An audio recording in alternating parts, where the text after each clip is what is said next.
Va ora in onda la rassegna stampa. Buongiorno Pier Vittorio, a te la linea.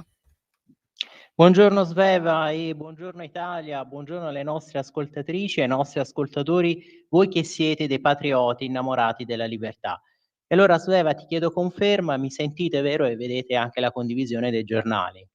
Sì, assolutamente, ti vediamo e ti sentiamo benissimo. Perfetto, e allora oggi 14 giugno 2025, rassegna stampa di Radio Libertà in cui ci dobbiamo occupare della guerra fra Iran e Israele dopo la risposta di Teheran all'operazione israeliana Lion Rising. Purtroppo, come ha osservato ieri il vice premier Matteo Salvini, l'Iran ha sempre messo in discussione il sacrosanto diritto alla sopravvivenza di Israele. E dunque chi può non dirsi preoccupato, angosciato quando si parla di energia nucleare non per riscaldare gli ospedali, ma per uccidere? Eppure dalla reazione di ieri di Ellie Schlein all'attacco israeliano a questa operazione contro la Repubblica degli Ayatollah sembra, come ha fatto notare anche il nostro direttore Giovanni Sallusti, che l'Iran sia solo un paese fra tanti, mentre in realtà è appunto la centrale del terrore contemporaneo. Il conflitto in atto infatti è stato voluto da Teheran. L'Iran per anni ha finanziato e armato Hamas, permettendogli oltretutto di realizzare quel pogrom del 7 ottobre 2023. Ma oggi non ci concentreremo solo su questo conflitto fra Israele e Iran, infatti torneremo a parlare del decreto sicurezza collegandoci con l'onorevole Andrea Ostellari, sottosegretario al Ministero della Giustizia, e ci collegheremo anche con Matteo De Sio, conduttore per questa radio di Te la rido io l'America. Purtroppo Matteo, come ricorderete anche dall'intervista che gli ha tenuto il collega Antonino Danna, è stato vittima la scorsa settimana di un'aggressione in pieno centro nella Milano di Sala.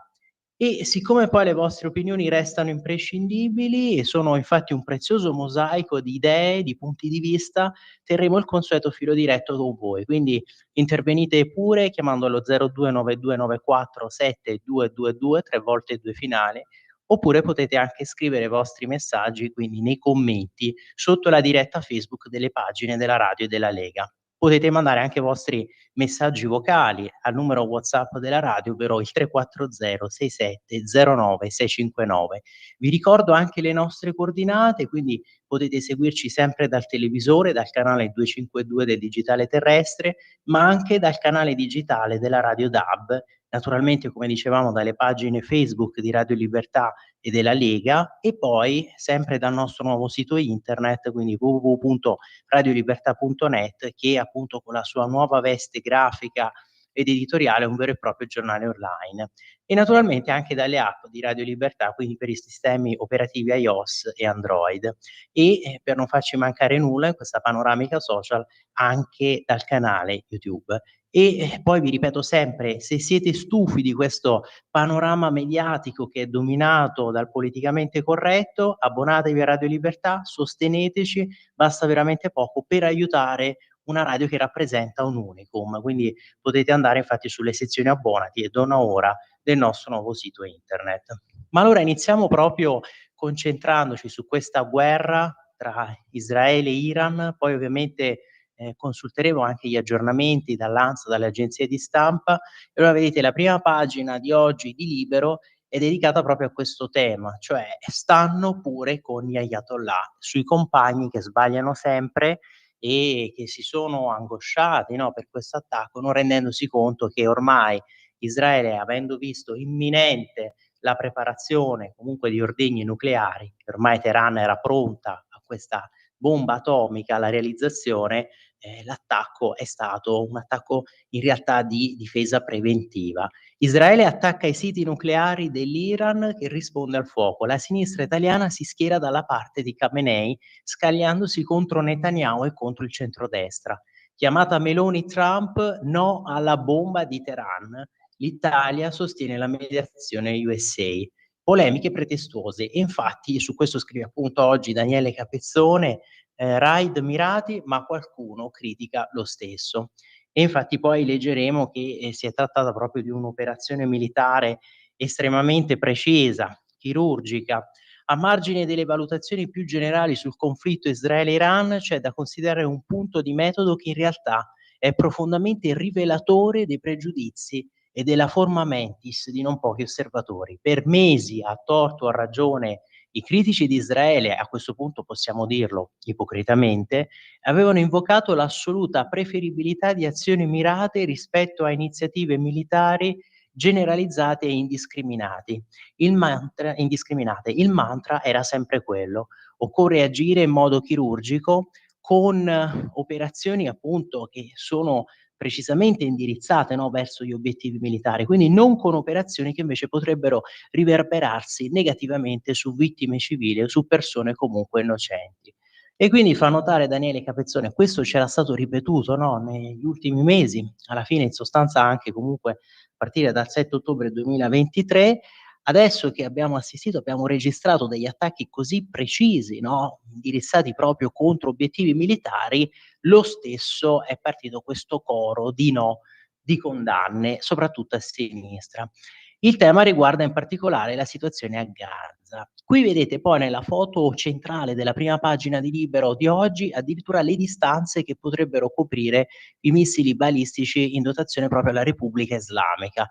L'arsenale balistico e le distanze fino a 2500 chilometri, quindi vedete qui nella cartina anche l'Italia che viene evidenziata perché potenzialmente questi missili, qui poi sono individuati, descritti tutti quanti, per esempio vedete il Sumar che arriva fino a 2500 chilometri con altezza 18 metri, che tranquillamente potrebbe lambire lo stesso meridione dell'Italia. E poi appunto vedete tutti gli altri modelli, per esempio il Rad 500 con gittata 500 chilometri fino appunto, abbiamo detto, a quelli che possono raggiungere distanze così elevate come per esempio anche l'EMAD 1700 chilometri. Quindi occhio, i missili iraniani possono colpirci.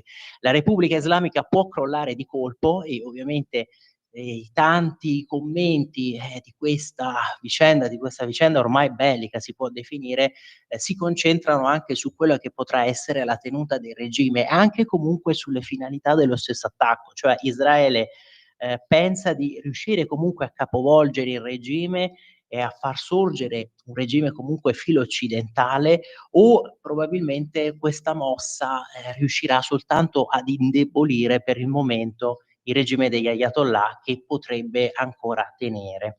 Dinastia Pahlavi, ora gli esuli sperano appunto nel ritorno dello Shah. Ebbene sì, perché ricorderete lì prima della rivoluzione islamica era insediato un regime che forse una forma di governo era probabilmente la più filo-occidentale in tutta la regione.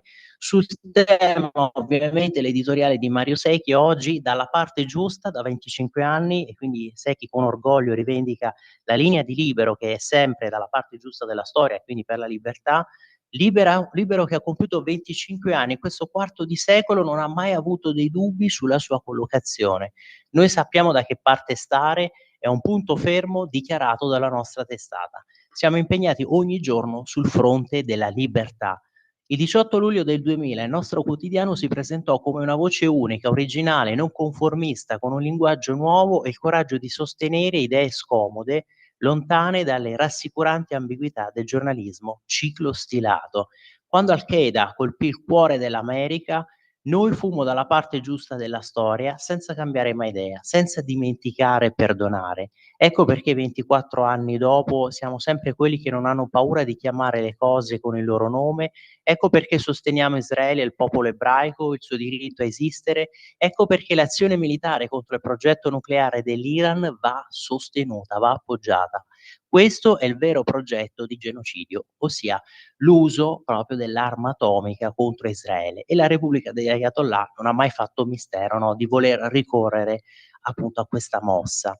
Benjamin Netanyahu è un leader di guerra, colpito e quasi affondato dalla strage degli ebrei del 7 ottobre 2023, si è rialzato e guida la nazione nella caccia alle mani insanguinate di Hamas e dei loro complici, che dura da 617 giorni, una battaglia contro tutti i nemici che vogliono cancellare lo Stato di Israele e l'intero popolo ebraico dalla faccia della terra. Le guerre sono orrore e errore, sacrificio e peso immane da sostenere, scelta sempre tragica, ma Netanyahu sta vincendo perché riconosce il rischio esistenziale, sa che deve affrontarlo e non attenderlo. Ogni giorno che passa il ticchettio della bomba diventa più forte. È la terza volta nella storia che Israele sventa il rischio atomico in Medio Oriente. Quindi nell'81, nell'Iraq di Saddam Hussein, che bombardò un reattore nucleare, e fece lo stesso in Siria nel 2007. Oggi tocca all'Iran.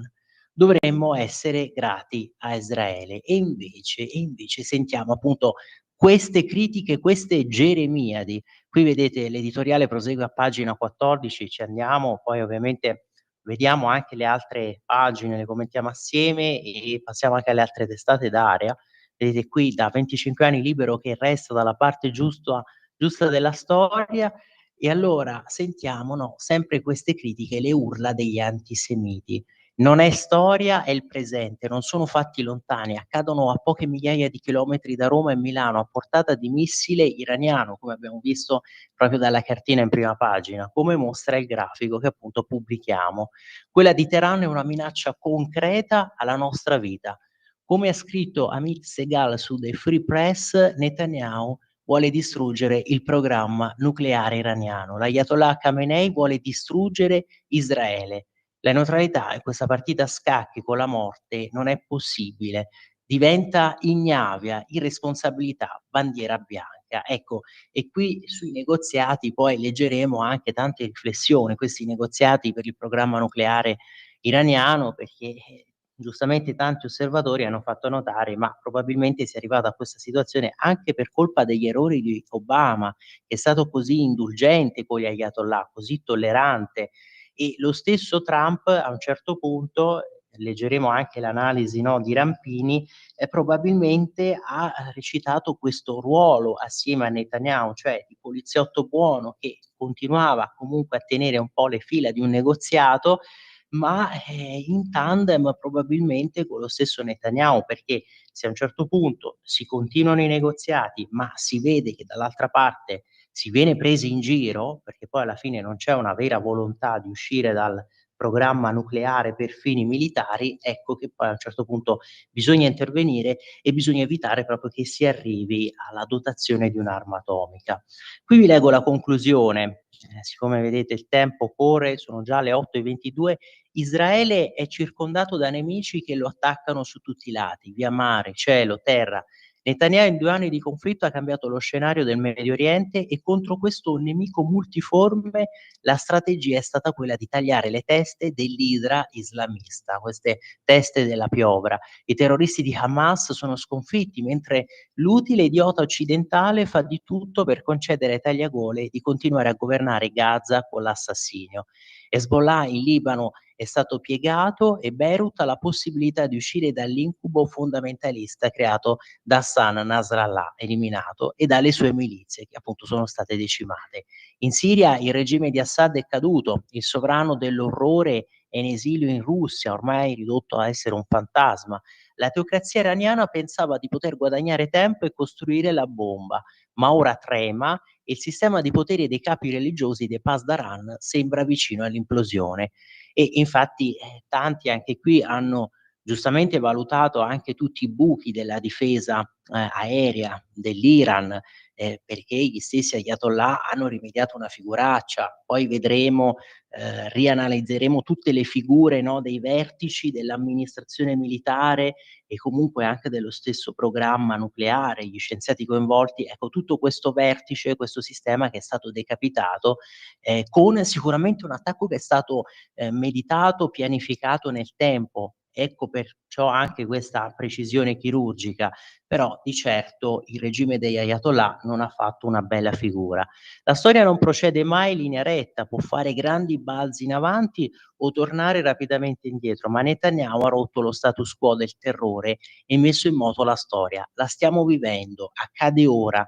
Mentre scrivo, gli iraniani hanno lanciato centinaia di missili contro Israele, ovvero no, sapete, ieri sera, questa notte, gli ebrei sono nei loro rifugi, l'esercito sta intercettando la pioggia di fuoco.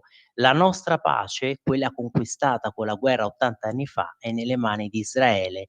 La nostra patria è quella bandiera con la stella di David. Questa è la chiusura appunto estremamente incisiva di Mario Secchi, proprio per ricordare da che parte dobbiamo essere, se abbiamo a cuore appunto la libertà. Ma, vi dicevo, consultiamo ecco velocemente anche le altre pagine di Libero all'interno, vedete tutto questo spazio dedicato ovviamente alla guerra che di fatto è scoppiata questo conflitto. E allora Israele che riduce in cenere le basi nucleari iraniane, 5 ondate di raid che hanno sganciato 330 bombe su 100 obiettivi militari, centrate le centrifughe di Fordo e Natanz, nella notte colpita Teheran. Quindi colpiti questi siti proprio per la produzione degli armamenti nucleari, per l'arricchimento dell'uranio. Qui vedete anche la cartina, gli attacchi di Israele.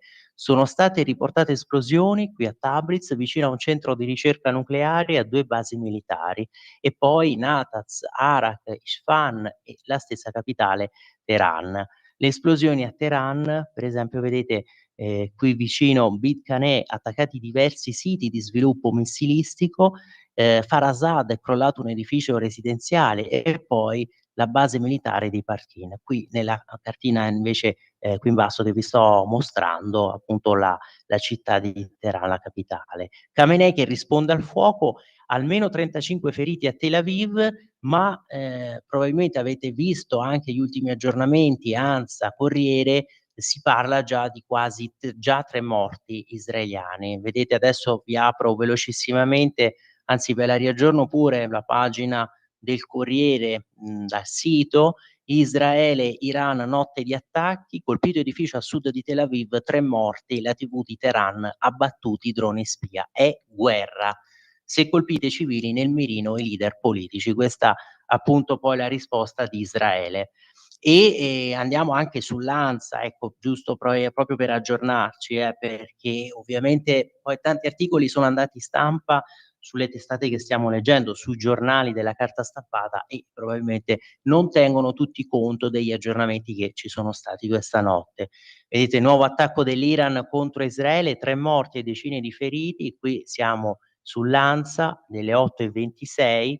Sirene d'allarme scattate a Tel Aviv nella notte in seguito al lancio di missili. L'esercito israeliano raccomanda alla popolazione di rimanere nei rifugi. Forti esplosioni anche a Teheran.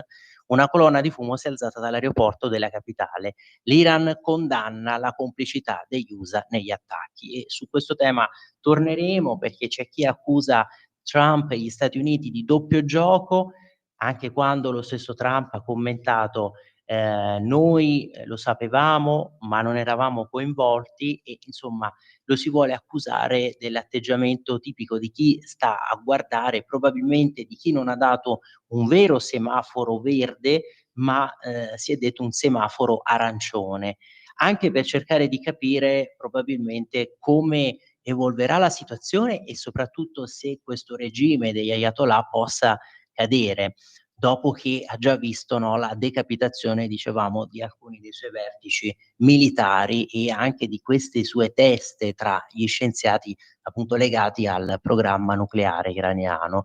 Per l'aggiornamento io direi guardiamo anche per esempio Fox News, visto che abbiamo parlato di Stati Uniti, delle reazioni americane, e qui siamo ovviamente vedete, no, nella traduzione in italiana in automatico, ma se volete ecco vi rimetto l'originale. Ovviamente fa riferimento anche alle vittime israeliane, proprio per questa reazione che c'è stata da parte dell'Iran dopo i colpi missilistici che sono stati lanciati, che hanno appunto poi, attaccato Tel Aviv, e ovviamente l'Iran minaccia di colpire le basi statunitensi in Medio Oriente. Qual è il livello di minaccia? E poi la ricerca dei sopravvissuti. Qui addirittura viene mostrato il corrispondente della Fox, Trey Gings, che corre al riparo mentre missili colpiscono Israele. E quindi ovviamente il suono delle sirene, l'allarme, la popolazione civile che si è precipitata nei rifugi e insomma Israele che si prepara a una guerra che potrebbe durare, altri giorni, forse altre settimane. Chissà, tutto dipenderà poi dalla capacità anche di reazione dello stesso Iran. E poi, per concludere, ecco, questa parte di aggiornamento, perché ovviamente dobbiamo, tener conto di quello che sta succedendo, io vi riaggiorno anche la prima pagina del quotidiano israeliano Haaretz, vedete qui sempre nella traduzione in italiano: l'Iran lancia un attacco di rappresaglia contro Israele uccidendo 3 persone e ferendone decine. La Giordania riapre lo spazio aereo sabato, afferma la Commissione per l'aviazione israeliana continua a bombardare l'Iran, affermano le forze di difesa israeliana.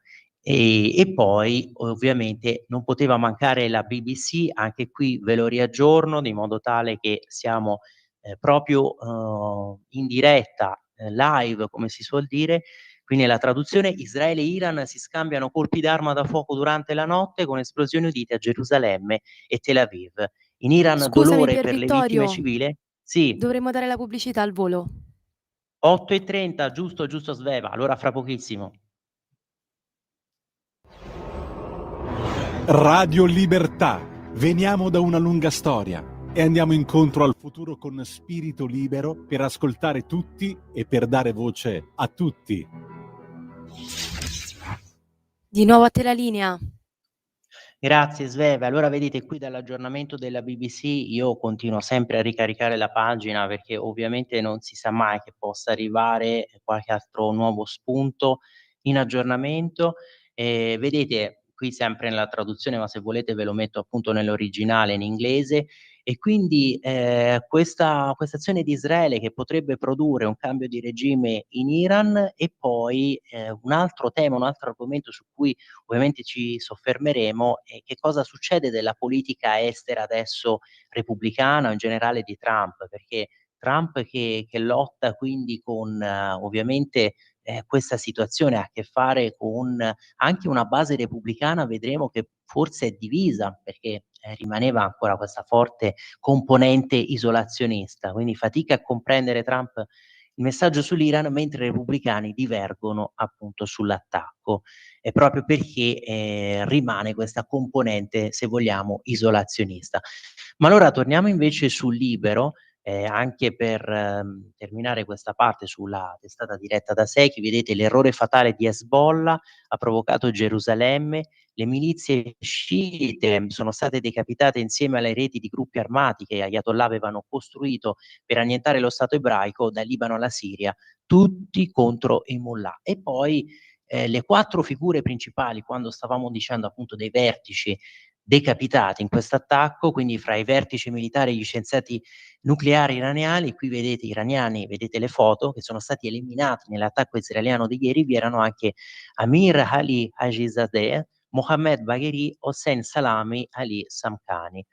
E qui appunto nelle foto, questo è l'articolo di Daniel Mosseri. I missili di Teheran possono colpire l'Italia, quello che stavamo dicendo prima leggendo dalla prima pagina, e qui parla l'ambasciatore di Gerusalemme, l'articolo di Maurizio Stefanini. Il diplomatico è chiaro, le loro armi coprono distanze preoccupanti, non resta che la via bellica. E poi appunto la risposta dell'Iran, che è attaccato con un centinaio di droni, ma gli Stati Uniti, ci si domanda, la prima dichiarazione di Marco Rubio era che non c'entravamo niente e che Israele ha fatto tutto da sola. Dichiarazione che poi abbiamo visto è stata di fatto quasi parzialmente smentita da Trump, ma è esattamente quello che ha fatto l'Iran in questi anni. Ha mandato organizzazioni terroristiche e milizie ad attaccare Israele e basi statunitensi dicendo non c'entriamo niente. Gli Stati Uniti fanno lo stesso. Trump aveva pure fatto appello agli israeliani a non muoversi intanto che i negoziati stavano per produrre esito. Parte dello show. Stati Uniti e Israele ovviamente hanno concordato tutto, conclude Udler, appunto il diplomatico Leon Udler, israeliano esperto di sicurezza, antiterrorismo militare e strategia militare, titolare di un popolare canale Telegram, che avevamo sentito appunto attorno alle ore 8. E poi andando avanti vedete la reazione invece italiana, Meloni che sente Trump e Bibi, diplomazia lavoro per bloccare l'escalation, si dirà, o almeno è stata definita così, la via intermedia, la risposta alla reazione italiana, la Premier che convoca 007 ministri, imperativo tenere aperto il dialogo, timore per le violazioni di Teheran sul nucleare, oggi Tajani in Parlamento. Vigilanza più alta su tutti gli obiettivi sensibili ebraici, questo anche in Italia, i riflessi sul nostro paese Piantedosi, che riunisce al Viminale il Comitato Nazionale per l'Ordine Pubblico, rafforzati i dispositivi di sicurezza. Le opposizioni tifano Iran, così Roma è complice. Infatti leggiamo qua tutti i vari commenti, le dichiarazioni dei vari esponenti della sinistra. Giuseppe Conte: il nostro governo si distingue per l'afonia della Presidente del Consiglio. Angelo Bonelli, che è appunto a capo dei Verdi: è inaccettabile che l'Italia continui a collaborare con Israele. Verrebbe da chiedersi allora, non so, deve collaborare con il regime teocratico di Teheran. Laura Boldrini, deputata Dem: assistiamo ad un imbarazzato e imbarazzante silenzio di Giorgia Meloni. Insomma, qui precisa Alessandro Gonzato nel suo esordio appunto di questo suo articolo: tra le cose più divertenti di giornata, pur nella drammaticità degli eventi, nella tragicità degli eventi, c'è la precisazione di Angelo Bonelli: io sono sveglio. L'ambientalista ha detto per attaccare Antonio Tajani: io lo sono, non so se lui invece lo sia. Sul podio anche l'idea meravigliosa degli eurodeputati contiani, i quali, pare di capire, ma potremmo magari sbagliarci, vorrebbero che l'Unione Europea dichiarasse guerra a Israele o qualcosa di simile. Basta.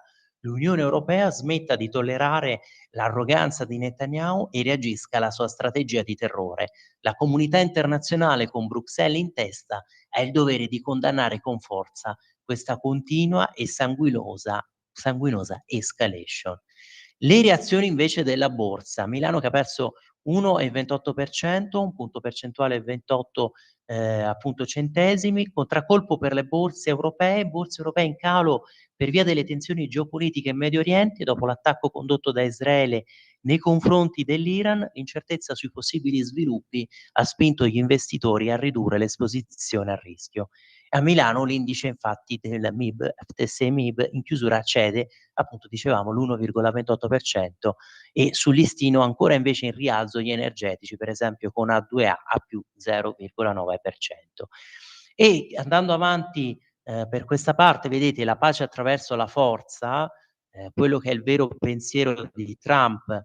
Trump ci crede, l'accordo ora ci sarà, e cioè la speranza che dopo questo attacco si metta il regime degli Ayatollah spalle al muro e si chieda a questo punto di addivenire ad un accordo per il nucleare iraniano. Ma vedremo che altri commentatori invece ipotizzano scenari diversi. C'è chi oggi sulla stampa, non parliamo addirittura del Fatto Quotidiano, poi lo vedremo, sostiene che dopo questo attacco da parte di Israele all'Iran, adesso l'Iran ha quasi la scusa, no, la giustificazione per dotarsi di un'arma nucleare.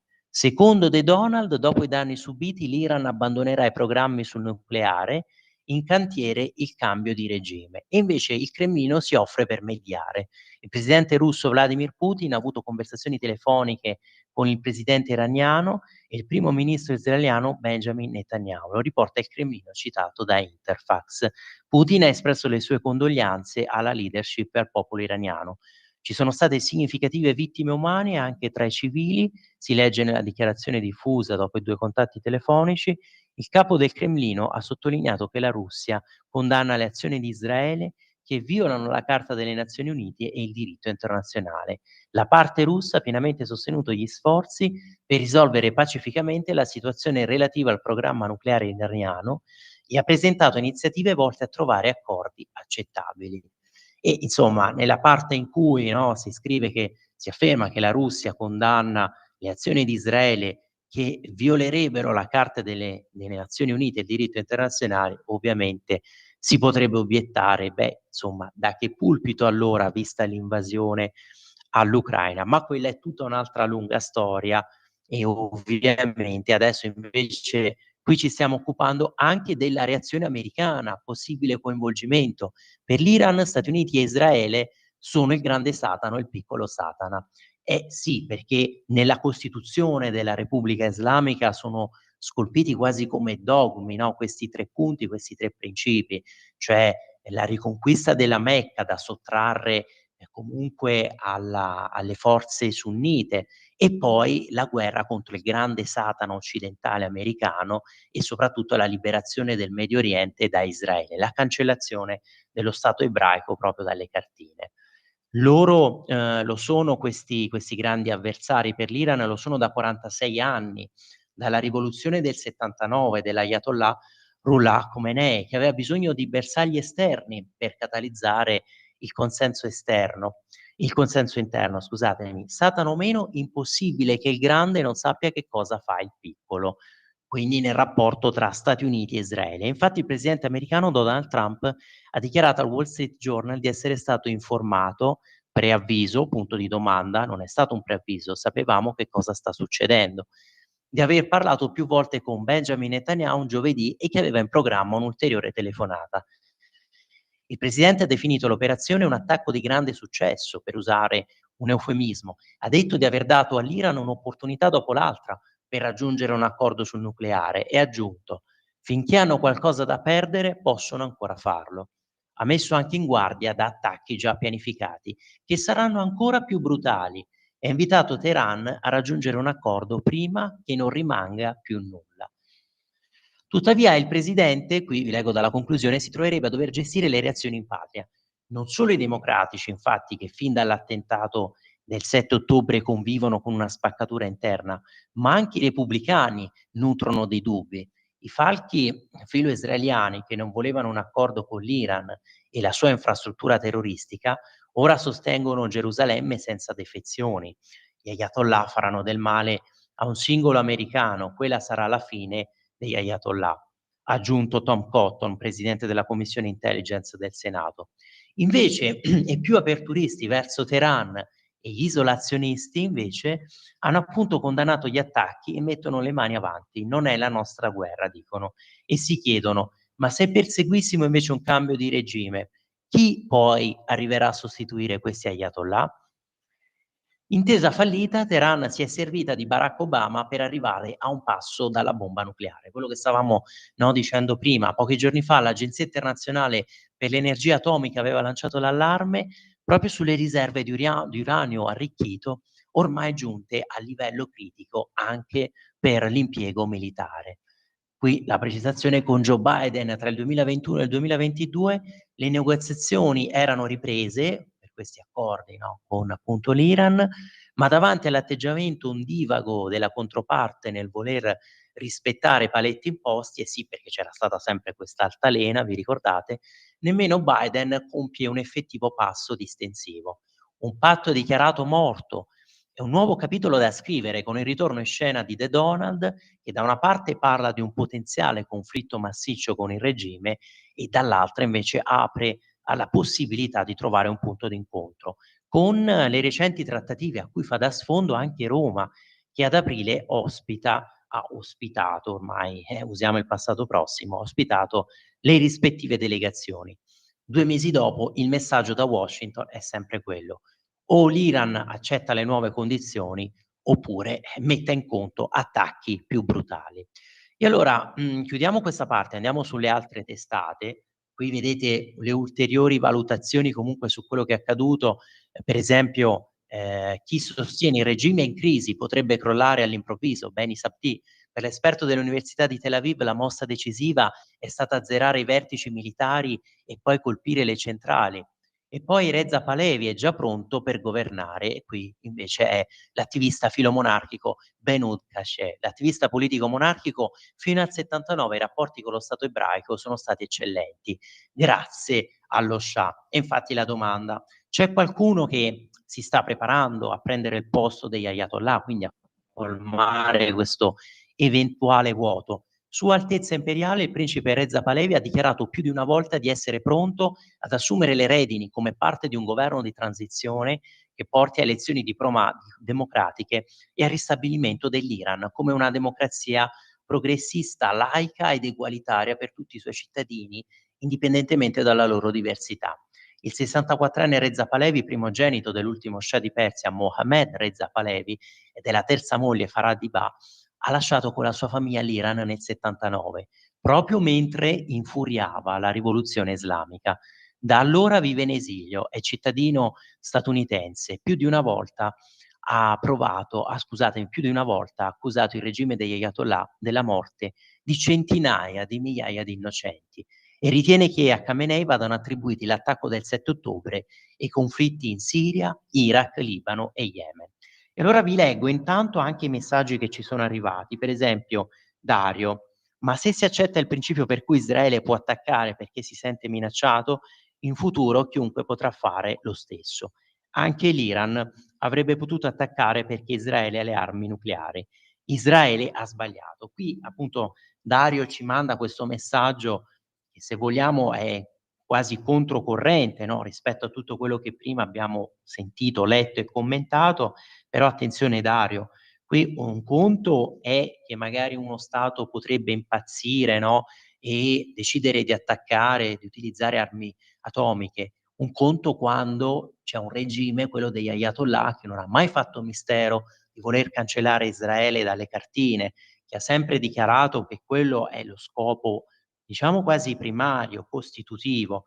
E quindi è ovvio che, come abbiamo ricordato anche prima leggendo l'editoriale di Secchi, Israele, quando si è trovata di fronte ad una minaccia che ormai era incombente, ha dovuto agire, ha dovuto attaccare e lanciare degli attacchi preventivi, come era già successo anche con la Siria di Assad e con l'Iraq di Saddam Hussein.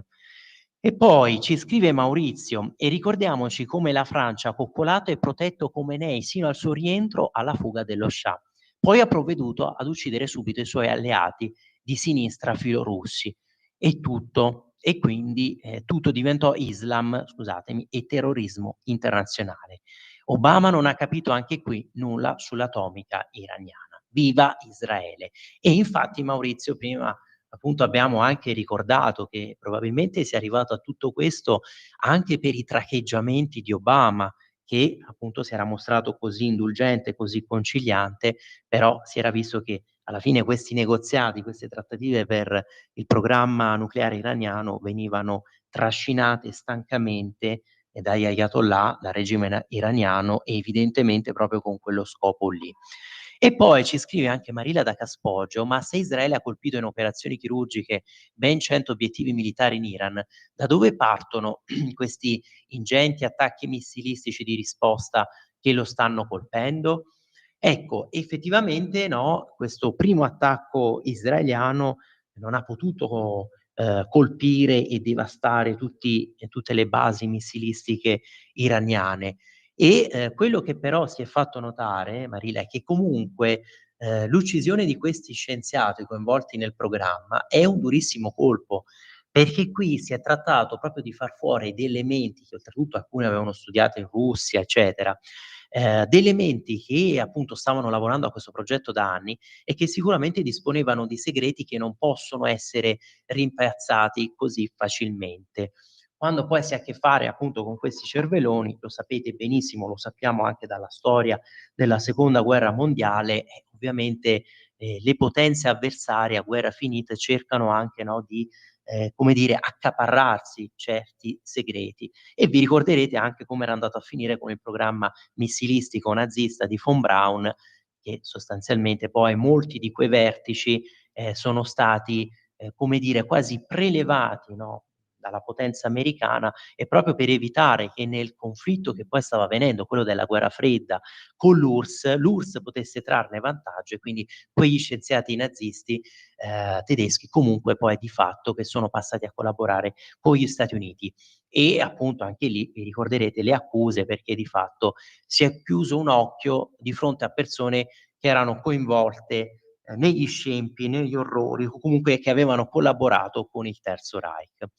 Ma allora, come promesso, rimaniamo ovviamente sul tema, ma cambiando però testate. Vedete qui invece la prima pagina della Verità con questo titolo più dubitativo: "Ci mancava solo un'altra guerra". Dubitativo nel senso di perplessità rispetto alla decisione di Israele. Israele colpisce i siti nucleari iraniani ed elimina capi militari e scienziati. Conflitto lungo. Teheran risponde: ondate di centinaia di missili sulle città dello Stato ebraico nella notte. Gerusalemme sotto attacco. Ma l'editoriale di Belpietro di oggi invece è su un altro argomento, sulla questione proprio dell'immigrazione. La sinistra italiana è l'unica a non aver capito che il vento è cambiato. E questo è un tema che poi dobbiamo affrontare anche con il nostro ospite, no, nell'intervista che terremo al sottosegretario Andrea Ostellari, anche per capire questa alla fine equivalenza, quasi equazione tra un'immigrazione irregolare, incontrollata, selvaggia, una vera e propria invasione, e poi determinati tassi di criminalità che schizzano alle stelle. E questo non lo vuole capire probabilmente solo la sinistra italiana, se invece le altre sinistre, quelle europee, stanno cambiando orientamento, anche perché non vogliono più lasciare al centrodestra, alle destre sovraniste questi argomenti. L'Europa, basta sentenze pro migranti. Il commissario Brunner, daremo basi giuridiche affinché la CEDU possa giudicare in modo diverso. È l'iniziativa della Meloni, sottoscritta anche da Danimarca e Polonia e appoggiata dal Financial Times. E quindi il ministro francese Retalier che addirittura sostiene chiudiamo le frontiere. E qui appunto la riflessione sul punto di Maurizio Belpietro: sui migranti in Europa il vento sta cambiando, ma a sinistra, la sinistra ovviamente quella italiana o italiota, come preferite, non sembrano essersene accorti. Così, dopo la scoppola di domenica e lunedì scorsi sul referendum per la cittadinanza, i compagni meditano nuove iniziative a favore dell'accoglienza dei profughi. Secondo loro il 65% raggiunto dai sì sarebbe un'ottima base di partenza. Parole di Graziano Del Rio, interprete dell'anima cattolica e comunista del PD, per migliorare la legislazione a favore degli extracomunitari. Peccato che mentre a Largo del Nazareno si studia ogni escamotage per spalancare le porte, e invece in Europa il vento cambia. E qui infatti vedete, andiamo a pagina 9 per finire di leggere questo editoriale di Maurizio Belpietro. Solo la Schlein vuole ancora le porte aperte, lotta all'invasione, il commissario europeo Brunner e il Financial Times attaccano la Corte dei diritti umani che impedisce le espulsioni, e appunto il ministro francese, come stavamo leggendo prima, Retelier, che rincara riprendiamo il controllo dei confini. Insomma, tutta l'Europa si sveglia tranne il PD. Nel resto d'Europa, infatti, cominciano a fare i conti con questa immigrazione selvaggia dissennata dagli ultimi 2 decenni, quindi le dichiarazioni, per esempio, dicevamo, del ministro degli interni francesi, ma anche nella riunione con i suoi omologhi in Lussemburgo, che appunto si è lasciato andare ad uno sfogo che la dice lungo su ciò che pensa poi oggi Parigi su questo tema dell'immigrazione. Tutti i popoli europei, indipendentemente dal fatto che i loro governi siano di destra, di sinistra, conservatori, socialdemocratici, chiedono sempre questo, cioè riprendere il controllo delle frontiere. Il membro del governo di Parigi servono regole molto molto più rigide. Il quotidiano inglese, citavamo appunto il Financial Times, i giudici dell'Unione Europea che confondono i rifugiati e i delinquenti. In pratica, qui la conclusione di Belpietro: quello che fino a ieri era la posizione del governo italiano, lungamente osteggiata dalle opposizioni, dalla magistratura italiana, che proprio delle sentenze della CEDU si fa scudo, ora sta diventando la posizione di molti paesi, anche governati dalla sinistra. Ma invece solo Elish Line e compagni non l'hanno ancora capito, e dopo la sberla del referendum inseguono altri insuccessi. Sberla perché appunto abbiamo visto quorum non raggiunto, quorum estremamente lontano, con una soglia così bassa, no, di affluenza, 30% risicato, ma poi addirittura nel quesito, proprio per ridurre, no, il periodo di permanenza, di residenza legale degli stranieri per l'accesso alla cittadinanza italiana, lì addirittura la quota dei no è stata visibilmente, significativamente più alta rispetto agli altri quesiti che invece riguardavano appunto i temi lavoristici e quindi il superamento del Jobs Act. Quindi fatevi una domanda a sinistra. E invece a Roma il vertice sul piano Mattei con i leader africani presiedono insieme Meloni e von der Leyen, quindi il 20 giugno a Villa Doria Pamphili si terrà il vertice sul piano Mattei per l'Africa e Global Gateway, co-presieduto dal Premier Giorgia Meloni e Presidente della Commissione Europea Ursula von der Leyen. Parteciperanno i leader dell'Unione Africana, quindi per esempio dall'Angola, dello Zambia, della Repubblica Democratica del Congo, della Tanzania, e i vertici delle istituzioni finanziarie multilaterali. Quindi lo stesso Fondo Monetario Internazionale, la Banca Mondiale, la Banca Africana di Sviluppo e l'Africa Finance Corporation. Tra i progetti di maggior rilievo al centro dei lavori i corridoi, l'infrastruttura ferroviaria da 380 km, il corridoio di Lobito che collegherà Angola e Zambia tramite la Repubblica Democratica del Congo, con prospettive di estensione fino al porto di Dar es Salaam in Tanzania. E insomma, ovviamente è un progetto che è stato oggetto dei lavori di una sessione nell'ambito del vertice G7, sotto presidenza italiana, che punta a creare un asse logistico per il trasporto di minerali strategici, di prodotti agricoli e input energetici.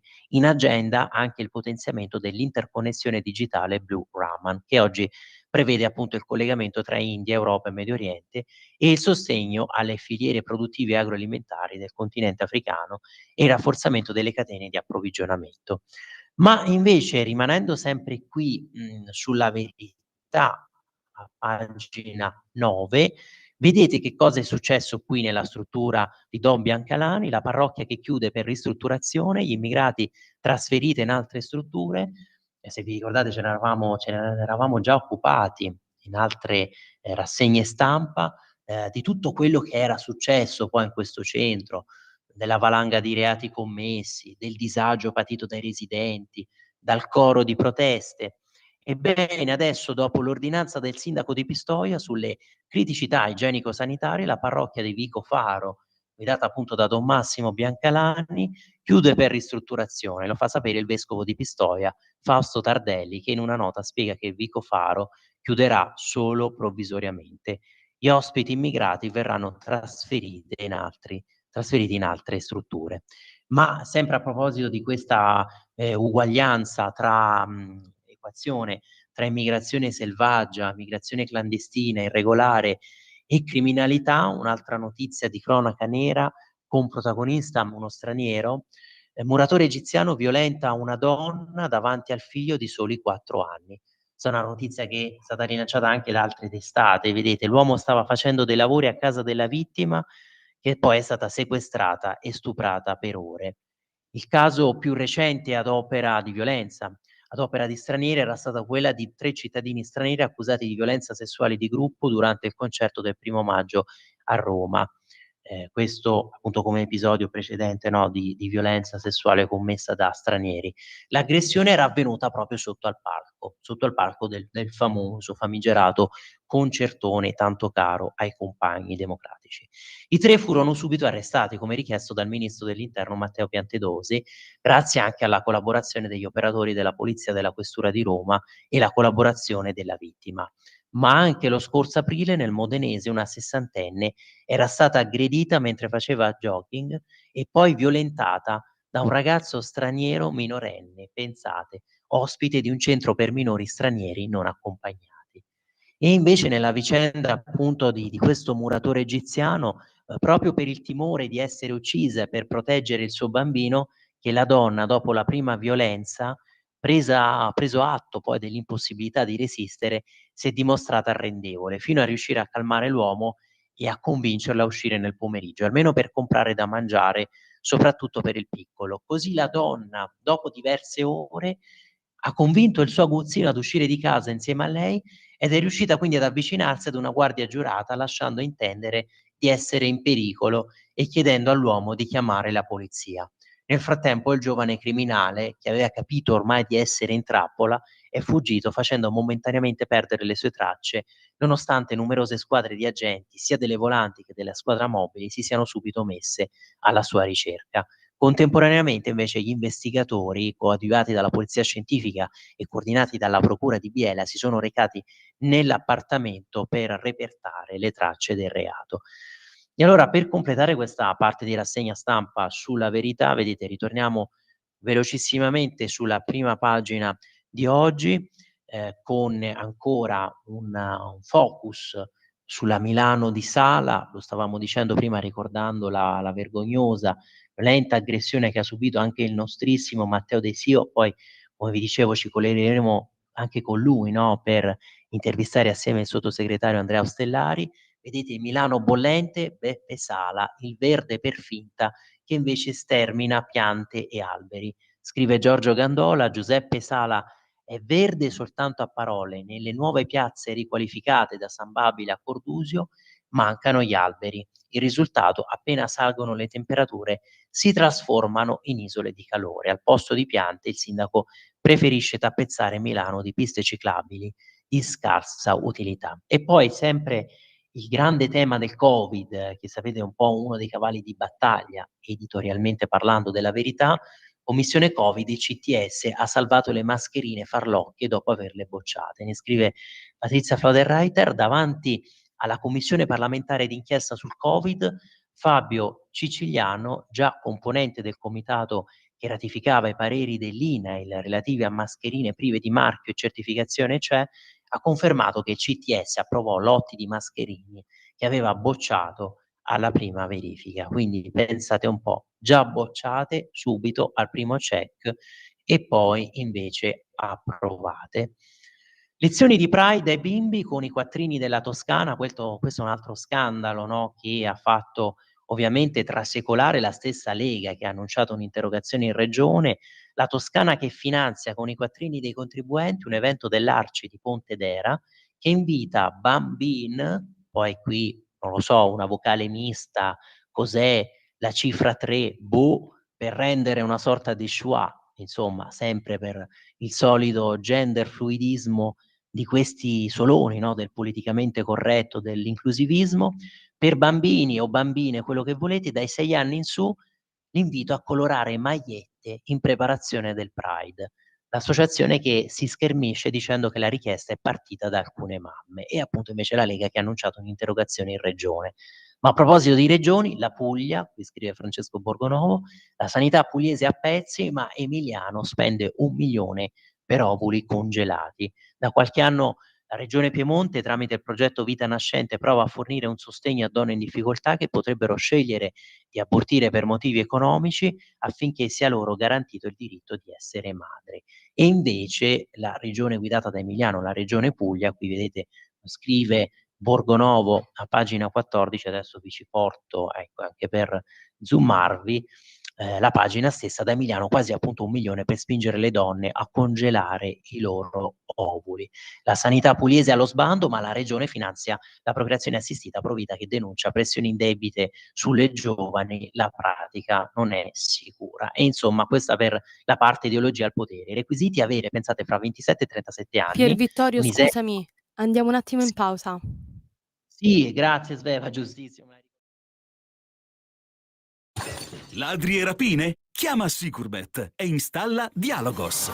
Telefono 389 11 89 705. Antifurto senza fili o videocontrollo da 980 euro netti. Chiama il numero 389 11 89 705. Prima è meglio che dopo. Sicurbet 389 11 89 705. Di nuovo a te la linea. Grazie Sveva. Allora vedete qui i dettagli di questo piano della Regione Puglia, stimolazione ovarica e prelievo degli ovociti che però comportano i rischi, e poi invece nel Canada, tanto amato a sinistra, epidemia di suicidi fra gli uomini. Lo studio del 44% dei maschi muore prematuramente, depressione fra le prime cause. Ma a proposito di esteri, e ovviamente avete visto, no, oggi la nostra pagina degli esteri, soprattutto ampiamente dedicata a questo conflitto fra Iran e Israele, però rimanendo sulla verità vi porto in un altro stato, andiamo a pagina 8, andiamo in Irlanda del Nord, perché vedete anche qui cosa sta succedendo, a parte ovviamente le rivolte a Los Angeles con il ritorno del controllo sotto Trump, no, della Guardia Nazionale. Los Angeles nel caos, la Guardia Nazionale ritorna sotto il controllo di Trump, ma in Irlanda del Nord sono scoppiate queste violente proteste perché evidentemente la popolazione locale è stufa di tutti i reati, della valanga di reati commessi da immigrati, da rom, e però queste violenze, queste proteste, dicevamo, sono diventate violente, stanno degenerando. Allora, Irlanda del Nord, 63 poliziotti feriti, resta alta la tensione per la guerriglia urbana scoppiata dopo l'arresto di 2 rom accusati di stupro. Le forze dell'ordine indagano sui messaggi di odio online, e però dopo questa rivolta, vedete, c'è stata anche la condanna della politica, che è stata quasi unanime, bipartisan, anche se sul fronte conservatore inevitabilmente si è fatto anche notare che queste violenze nascono a causa di un forte malcontento, a causa di un forte disagio che per anni è stato ignorato dai governi laburisti e progressisti. Condanna della politica, dicevamo, quasi unanime, ma allo stesso tempo i partiti sono però anche spaccati, divisi al loro interno. Da una parte Michelle O'Neill, il primo ministro dell'Irlanda del Nord, che ha descritto la violenza come abominevole e razzista, mentre per Keir Starmer, appunto il primo ministro britannico, è insensata. Non ha dubbi neanche il capo della polizia Jon Butcher, la rivolta è una matrice intollerante e razzista, invece il fronte conservatore prova anche a comprenderne le ragioni di fondo, a capire il perché, quello che stavamo dicendo. Così il leader unionista Jim Alister, pur condannando le violenze, ha sottolineato che il governo deve essere consapevole delle tensioni latenti prodotte dall'immigrazione incontrollata e spesso clandestina. Secondo Paul Frew, altro esponente unionista, non è possibile essere considerati razzisti e bigotti quando ci si pone dei problemi che nessuno vuole più affrontare. Non si tratta di violenze isolate e a fine 2023 nel centro di Dublino sono divampati disordini dopo che un immigrato ha accoltellato 3 bambini e nel 2024 diverse città inglesi sono state investite dalle proteste dopo gli omicidi di Southport da parte di un giovane di origine ruandese. E sì, proteste che sicuramente vi ricordiamo, che vi ricorderete che abbiamo commentato spesso assieme, e poi tutto quel clima di censura da parte di Starmer, ed era intervenuto lo stesso Elon Musk denunciando proprio questo bavaglio al libero pensiero, alla libera espressione. I numeri dipingono quella che è davvero una guerriglia locale, scoppiata soprattutto nel corso delle nottate tra lunedì e giovedì. L'epicentro è Ballymena, una città di 30.000 abitanti a 40 chilometri appunto dalla capitale Belfast, ma le violenze si sono estese anche a Coleraine, Portadown, in altri quartieri di Belfast e in altre località. Così bande di incappucciati, li vedete questi nella foto, hanno assaltato le case degli immigrati, appiccando incendi, distruggendo auto e finestre. Molti, per segnalare la propria nazionalità ai rivoltosi ed evitare anche danni alle proprie abitazioni, hanno iniziato ad esporre bandiere e simboli britannici. Pensate un po'. Il gesto però riflette anche una tensione più profonda che cova ormai da decenni.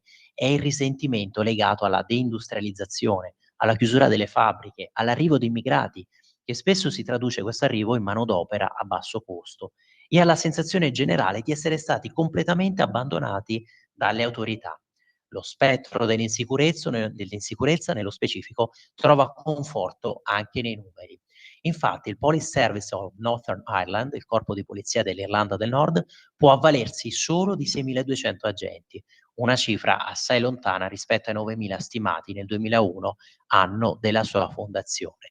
E insomma, appunto, la rivolta è dunque il sintomo di un malessere più ampio. La scintilla è avvenuta concretamente lunedì scorso proprio a Ballymena, quando 2 quattordicenni rom sono stati arrestati con l'accusa di aver tentato di violentare una ragazza del luogo. L'episodio ha suscitato l'indignazione collettiva e una protesta pacifica di oltre 2.000 persone nella stessa giornata, a fianco della vittima con lo slogan "Ballymena dice no ai molestatori sessuali".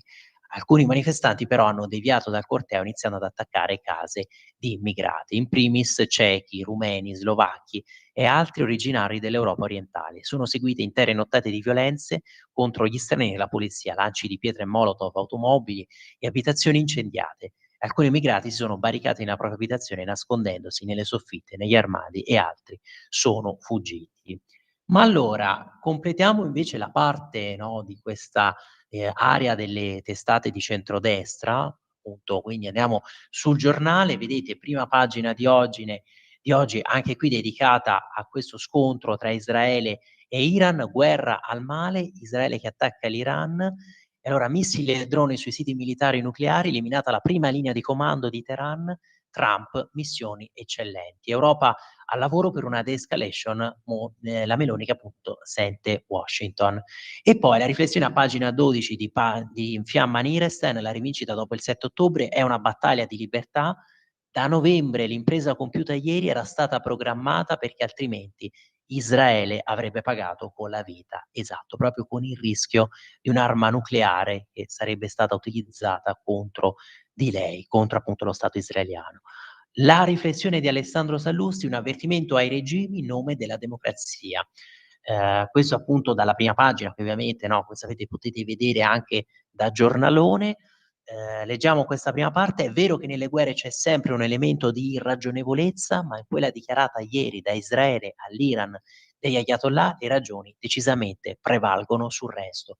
I fanatici islamici che spadroneggiano a Teheran erano a un passo dal costruire la loro bomba atomica e non hanno mai fatto mistero che non avrebbero esitato a usarla, non per difendersi da eventuali minacce, bensì per realizzare quella che è la loro ossessione, cioè la distruzione di Israele subito e chissà chi poi. È un rischio che non solo Netanyahu, ma l'intero mondo libero non poteva permettersi. E allora, qui giustamente Alessandro Sallusti si pone anche il problema: che ne sarà di altre autocrazie che formano questo asse, quindi Cina, Russia, perché quello che ha compiuto, no, Israele si può definire guerra preventiva, che è sempre guerra, ma che ha il fine di evitarne una ben più ampia e micidiale. La benedizione americana è quella meno esplicita, ma sostanziale europea, è anche un parlare a nuora, l'Iran, perché la suocera, cioè la Cina, intenda il mondo libero non rimarrà passivo nei confronti delle follie dei tiranni che lo minacciano.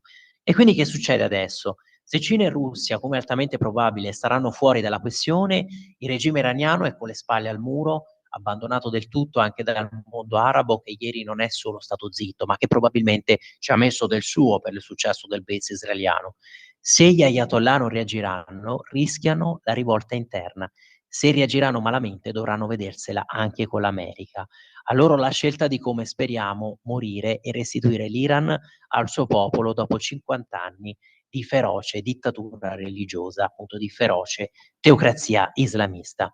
Giù la maschera invece di Mascheroni, bocciata. Qui cosa viene bocciata? La linea editoriale di La 7, che ripesca questi personaggioni dell'area radical chic progressista e che poi, no, li celebra, li incensa, quasi li divinizza. A noi piacciono molto quei personaggi che diventano famosi per una stagione ospitati senza alcun merito alla 7, se non in chiave antigovernativa, come per esempio il direttore di fanpage cancellato, l'ambasciatrice Elena Basile, oppure Rula Gebral. O Maria Rosaria Boccia, ce la ricordiamo quando per intere serate era ossequiata da Corrado Formigli, illustrissima atque eminentissima dottoressa, oppure per esempio da Marianna Aprile. San Giuliano è vittima della sua arroganza, la dottoressa Maria Rosaria Boccia sa quello che dice. E insomma, qui conclude Luigi Mascheroni, così poi Telese, l'Aprile e Formigli possono ancora intervistarla alla 7, la Boccia.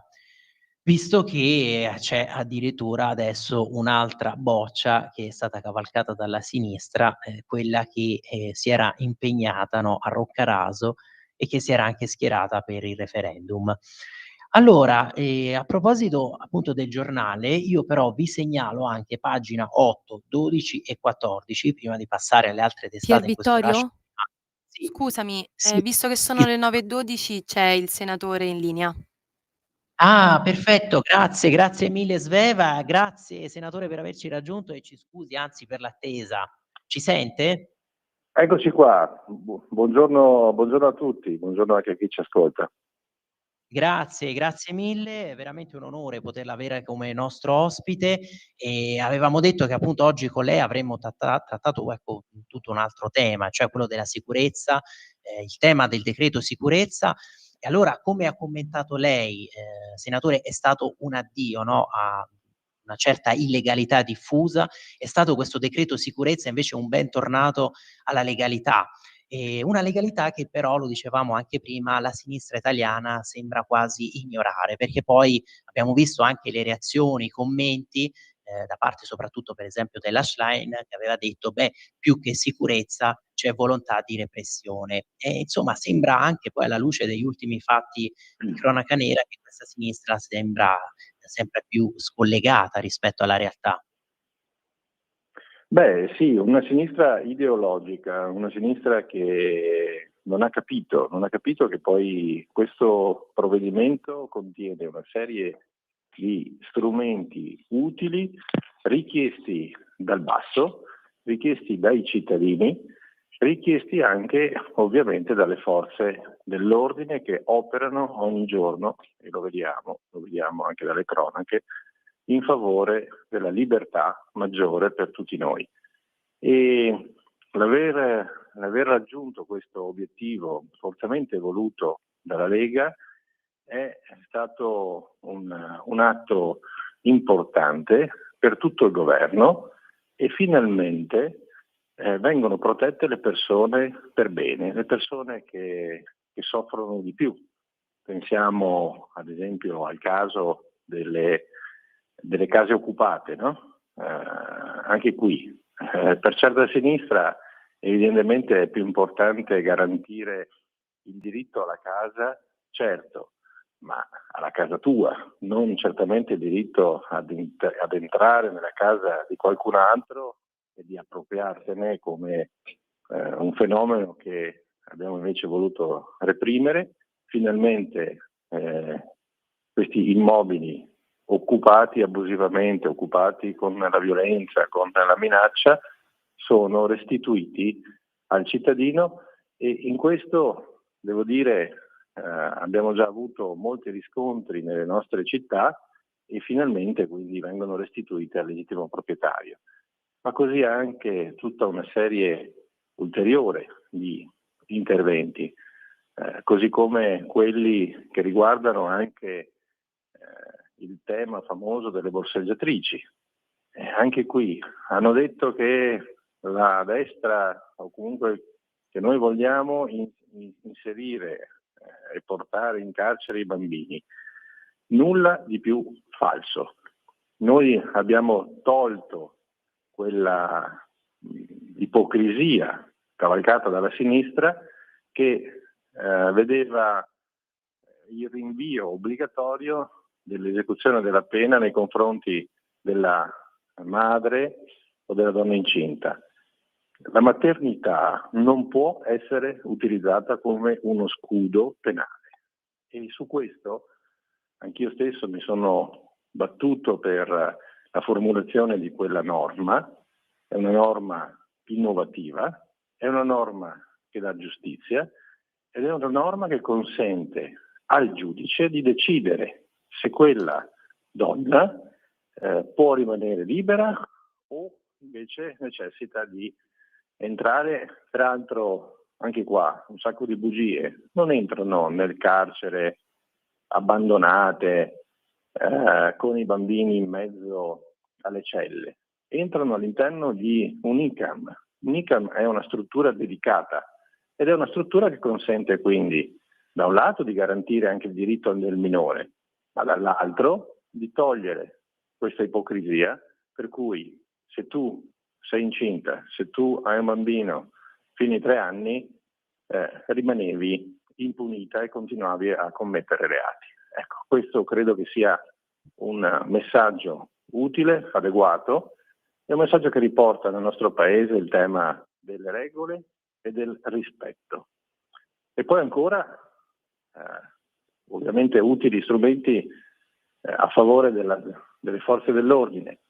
Finalmente abbiamo introdotto anche le body cam che sono state richieste proprio dai sindacati di polizia, a loro tutela e la tutela legale.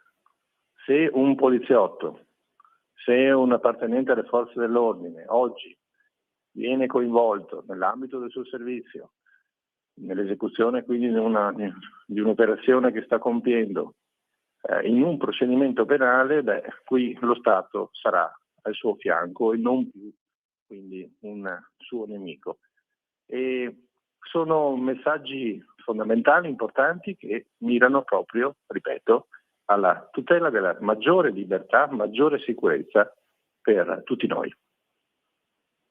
Esattamente senatore, ha fatto bene anche a ricordare questa norma che consente, permette anche poi al giudice di valutare, no, se ci siano le possibilità per l'arresto comunque di donne incinte, comunque mamme, viste poi, si ricorderà le osservazioni che erano venute dal Quirinale, dal Colle e la sinistra poi aveva cavalcato questo dicendo: "Ah, si scrivono norme illegittime e incostituzionali". Ma credo che ci abbia raggiunto in collegamento anche il nostro collega, conduttore per il programma Te la rido io l'America, Matteo De Sio. Matteo, ci senti? Sì, Eh, grazie Pier per avermi qui. Grazie grazie a lei Matteo onorevole per perché essere qui con noi. Grazie a voi, figuratevi. Perché Matteo, lo stavamo dicendo, lo stavamo anche ricordando prima, tu purtroppo la scorsa settimana sei stato vittima di questa aggressione proprio nella Milano di Sala, in pieno centro, quel Sala che, se vi ricordate, aveva pure detto che era stato sbagliato inseguire Rami di notte per 20 minuti. E allora, Matteo, a te la domanda appunto per il nostro ospite, il senatore Andrea Ostellari. No, che quindi ci troviamo, grazie al decreto sicurezza, finalmente a un avvicinamento, diciamo, della legalità e anche della sicurezza. Abbiamo visto con il decreto sicurezza, stava parlando anche lei giustamente, sia delle case popolari.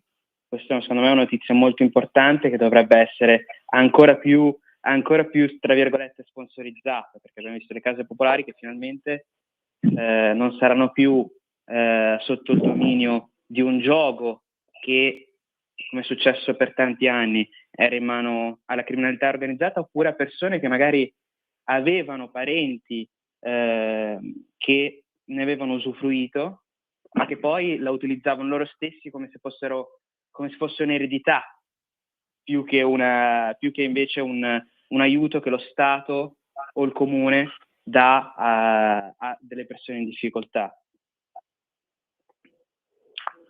Sì, esattamente così. Quindi noi oggi ci troviamo di fronte a un provvedimento che consente, ripeto, di portare legalità, di portare giustizia.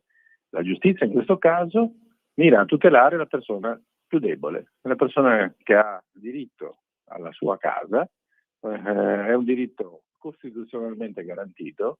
Noi non abbiamo tolto diritti a qualcun altro, abbiamo deciso di proteggere la persona che in questi casi si trovava ad essere colpita, la persona più fragile. È una persona che finalmente riceve una tutela adeguata.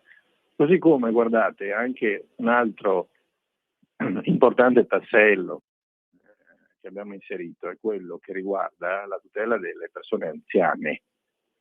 Il reato di truffa agli anziani è uno dei più odiosi, è uno di quelli che abbiamo voluto tutelare fortemente come Lega. Ne abbiamo parlato già in tante altre occasioni, anche nella precedente legislatura avevamo provato a inserire questa norma, finalmente l'abbiamo portata a casa e questo consente di restituire a loro e soprattutto a loro dignità. I nostri nonni hanno vissuto in un mondo analogico, un mondo di telefoni che avevano il filo, no? Non c'erano i cellulari o i link sui quali cliccare o persone indesiderate che ti vengono a trovare a casa. Queste formule di aggressiva intromissione nella sfera altrui e che costituivano quindi una condotta tipica della truffa nei loro confronti, finalmente viene coperta da questa nuova disposizione e consente anche l'arresto ovviamente in flagranza di reato.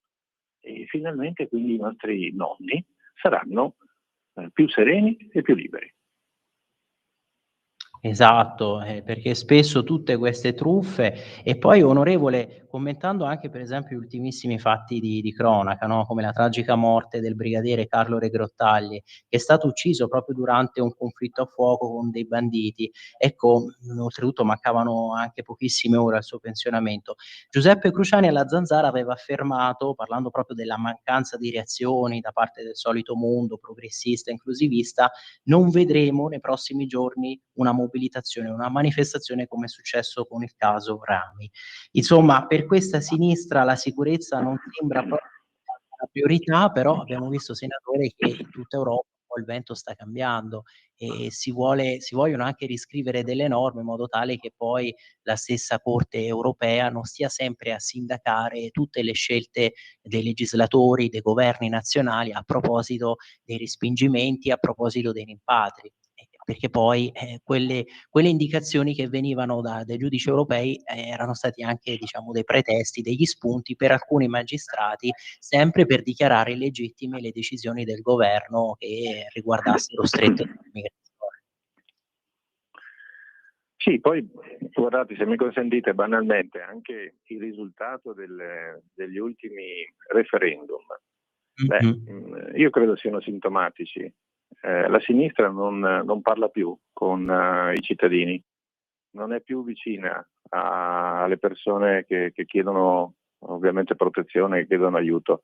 La sinistra vive all'interno dei salotti, parlano tra di loro e parlano solo a loro.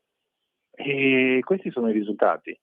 Banalmente anche qui il quesito sulla cittadinanza, in alcune città il quesito sulla cittadinanza facile è stato bocciato, e siccome poi alla fine a votare sono andati loro, significa che nemmeno i loro credono più a ciò che gli viene detto.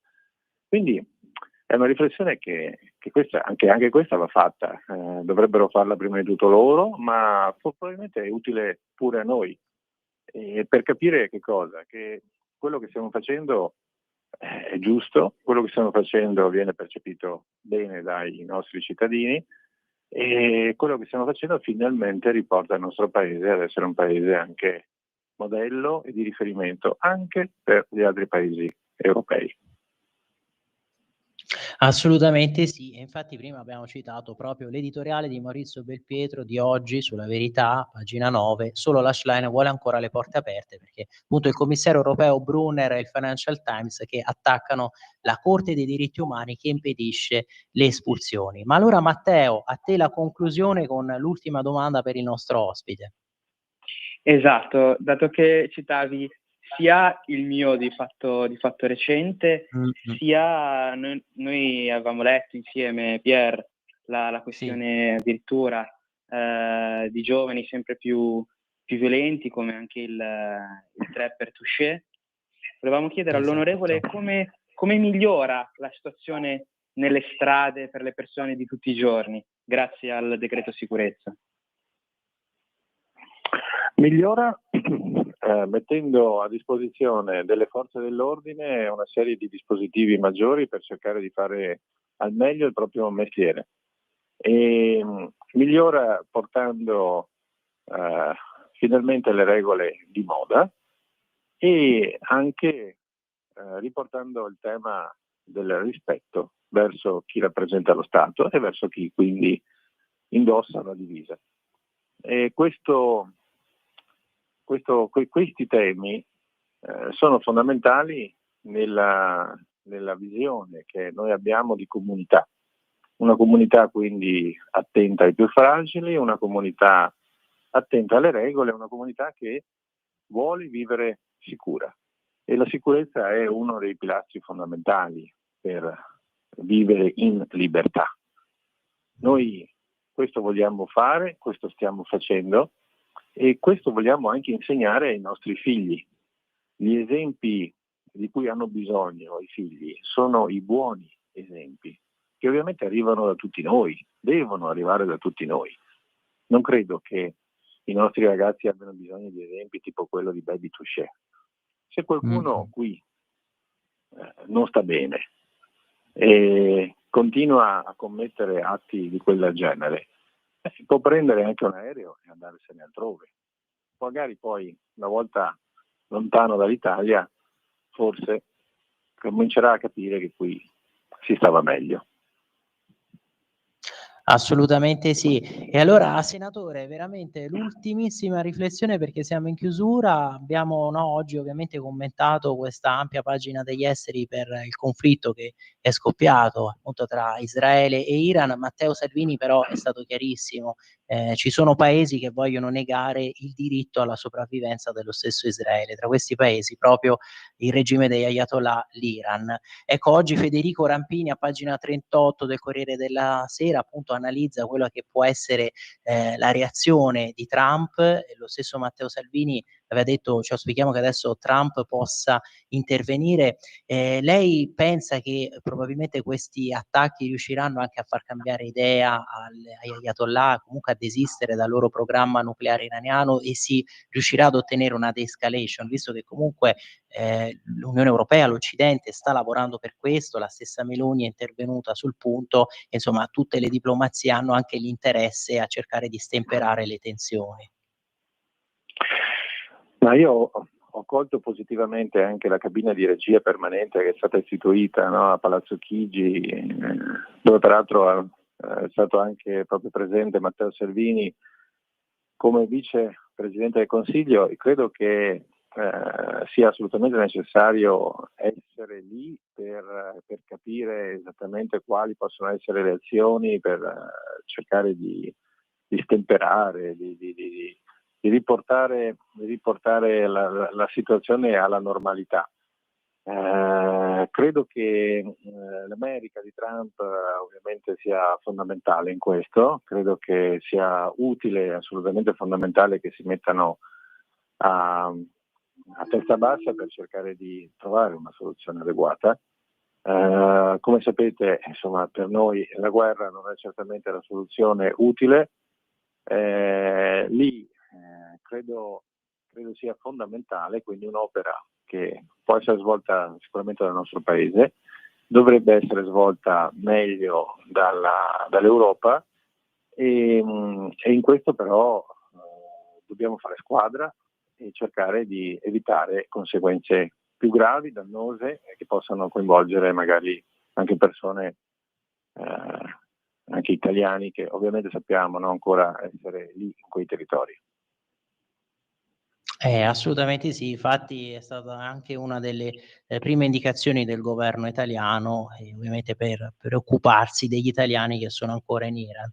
E allora grazie ancora all'onorevole Ostellari, grazie per la sua disponibilità, grazie per il suo impegno e grazie anche, e lo diciamo da cittadini, per questi risultati ottenuti con il decreto sicurezza, e speriamo di averla presto come nostro ospite. Quando volete, a disposizione, grazie mille a tutti. Buon sabato. Grazie ancora onorevole, grazie a te Matteo, che anche oggi, no, sei stato disponibilissimo, a maggior ragione poi dopo certi traumi, lo dicevamo, cosa capita nella Milano di Sala, cosa non capita. Grazie a Sveva, sempre, no, per la pazienza, anche lei che ci aiuta alla fine a rispettare i tempi, perché vedete sono già, mannaggia, alle 9:31, abbiamo risforato. Grazie a tutti voi per i vostri messaggi, il vostro ascolto, e ovviamente buona continuazione qui su Radio Libertà e buon weekend. Avete ascoltato la rassegna stampa.